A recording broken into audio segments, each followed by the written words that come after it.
A little while ago, my brother and his family bought so many groceries at a big box store that they were eligible to receive a free gift. And so the free gift they were given was a wireless webcam. They didn't know what to do with this camera, so they just kind of took it home. They didn't really expect much of it, didn't think it would work that well, so they kind of threw it on a shelf and left it there. Then their oldest son came along and started playing with the thing, and he wondered if he could put it out in the garage and still see pictures on his phone. And so he took the camera out to the garage and set it all up, and sure enough, you could see inside the garage from his phone, and that was kind of fun, so it sat there. This morning, my brother sent me this picture. He said, "Look at this." I don't know how well you're going to be able to see this, but he sent me this picture and said, "This is the picture from our web camera in our garage. I looked at it last night and thought maybe I'd left the lights on my truck. So I went outside to see what was going on, and when he got outside, his garage was pitch black.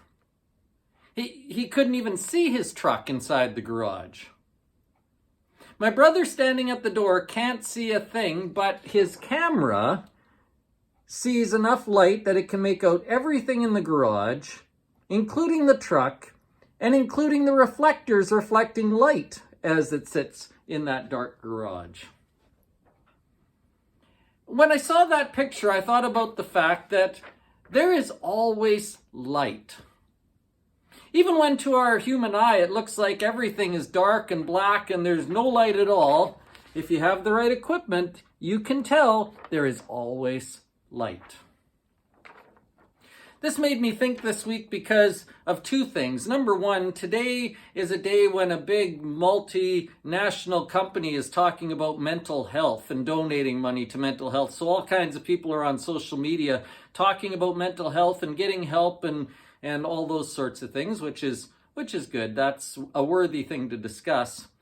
The other thing that makes me think about this today is that in our community, and in fact, one of my friends had some trouble seeing the light. And we've had several in our community over the last month or so take their own lives because they couldn't see enough light to help them keep going. I just want to remind you today that even when it looks dark, even when it looks pitch black, there's always light.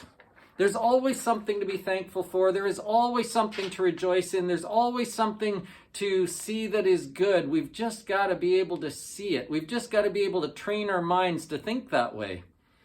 I know that there's sickness involved, and I know it's hard. It's not just as easy as saying, well, think better. But on the other hand, sometimes it is just that we've trained ourselves to think poorly. We've trained ourselves to look for the negative. We've trained ourselves to see the dark and the bad things rather than the good things. So in the book of Ephesians in chapter 5, the Apostle Paul writes to that little church and he says, "For you once were darkness, but now you are light in the Lord. Live as children of light. For the fruit of light consists in all goodness, righteousness, and truth, and find out what pleases the Lord." If you need help today, please talk to someone. If you need to get some things out, find a counselor, find a friend, whatever it is you need to do.